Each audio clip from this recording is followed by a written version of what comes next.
Hi, I'm Michael Burke, and this is Money Talks.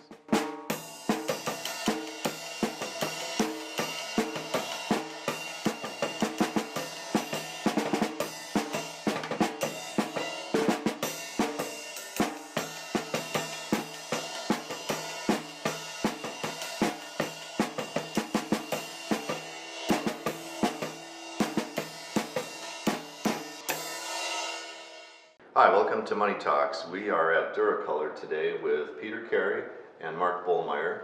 Why don't you guys give me your new titles since this acquisition we're going to be talking about?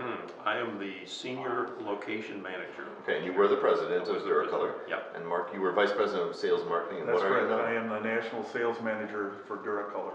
Okay, and the event we're going to be talking about was the announcement yesterday, but it'll be March 9th by the time this show comes out, the acquisition of DuraColor by Federal Heath Sign Company. I had not heard of that company before, but they're a national company based in Oceanside, California.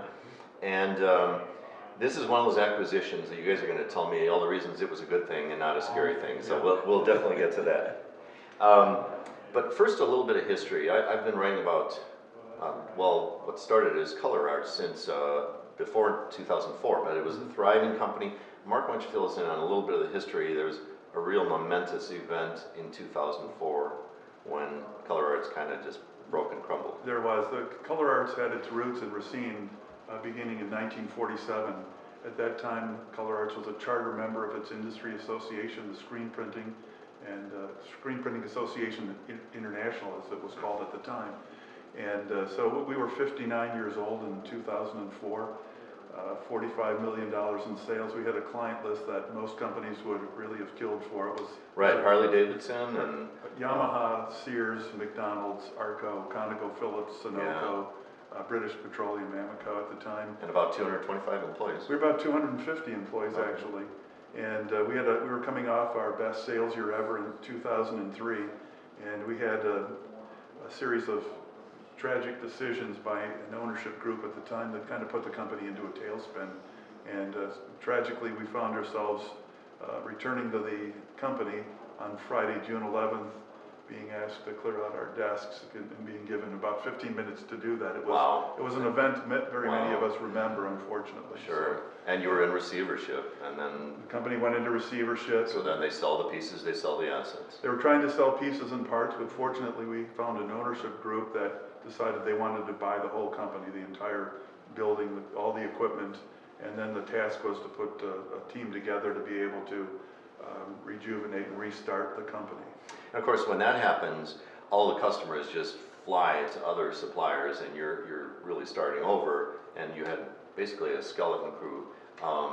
But then it became DuraColor, and here we are today with about just under 60 employees. So obviously, you guys have. Yep.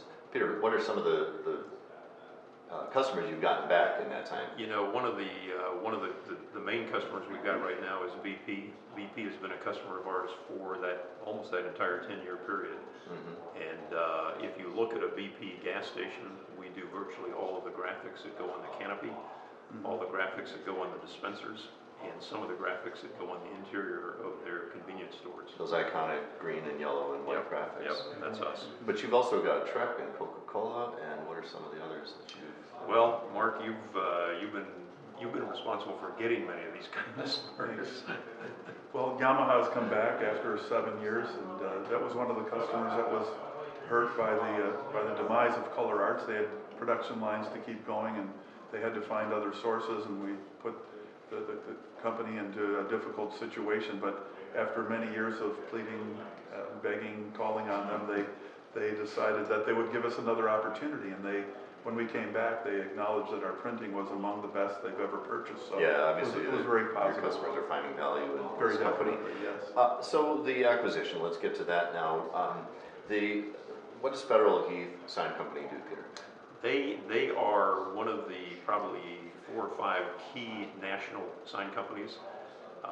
Again, and I'll use a gas station as a good example. If you look at a typical gas station, they would provide the primary sign that is typically on a pole out by the street, often with a price sign underneath it, and possibly a secondary sign of one or two different ones.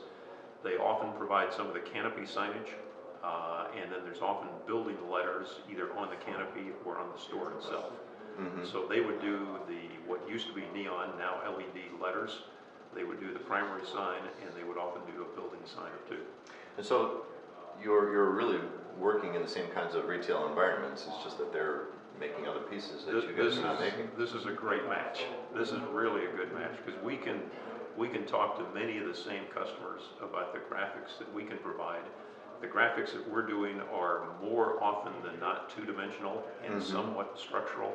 The graphics that they're providing. Such as the one behind us here. Exactly. The graphics that they're providing, or the signs they're providing, are typically three-dimensional. And virtually every retail location, major chains included, have got a lot of their product and a lot of our product at their locations. So one of the advantages is you can cross-sell to customers. What are some of the other advantages that this acquisition brings? Well, one quick thing that we'll do is start combining raw material purchasing.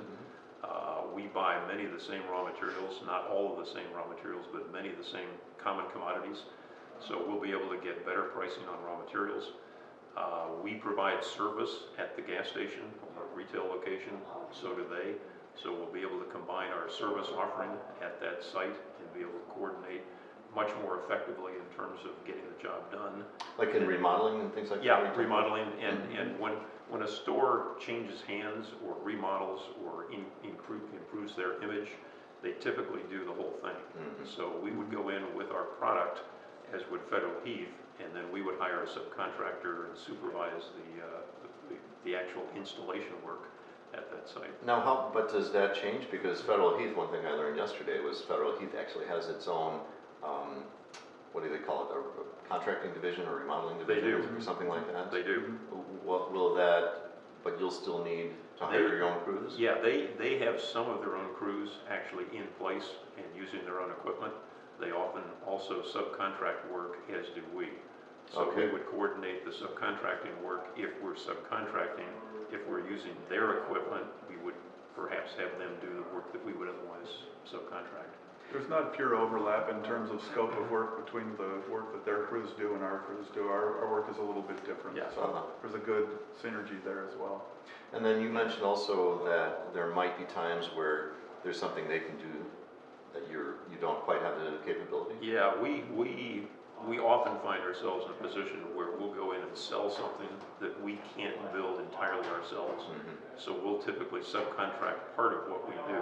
In our case, it's more structural types of things. We're not a big metal vendor, for instance. Yeah, right. They are.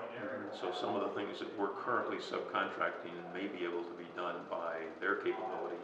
Similarly, they're not a printing business as we are. So some of the things that they're currently printing on the outside through subcontractors can come to us. It sounds like a really great fit. Just give a quick scope of where does Federal Heath have its manufacturing facilities? Where are they located? Yep, their headquarters is in Oceanside, California. They have a manufacturing plant in Jacksonville, Texas, a third manufacturing plant in Dallas, or just outside of Dallas, and then one just outside of Columbus, Ohio. So 4 key manufacturing plants now, obviously, plus Racine. I know everybody in that room yesterday said there was growth potential here for Color Arts. Gonna put you on the spot. Where do you think you were at 58 as of yesterday, 58 people. Where do you think you might be in a year or 2 years or 3 years or something like that? I think we've got an excellent chance of adding 20 to 25 employees here within the next year. I think with some of the plans that Federal Heath has, some of the capabilities that we've got, some of the capacity that we've got, particularly the geographic location that we've got, all work in our favor in this case. So I would anticipate that we'll add probably 20 to 25. And these are skilled jobs. I'm sure they're. Some of them are warehousing jobs. Okay. There's a whole variety of things that But some of them pay very well, I'm sure. Yeah. Okay. All right, get those resumes up to date. Thanks a lot, Mark Bollmeier and Peter Carey.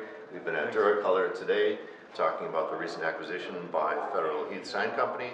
Behind the camera is Scott Anderson. I'm Michael Burke. Thanks for watching.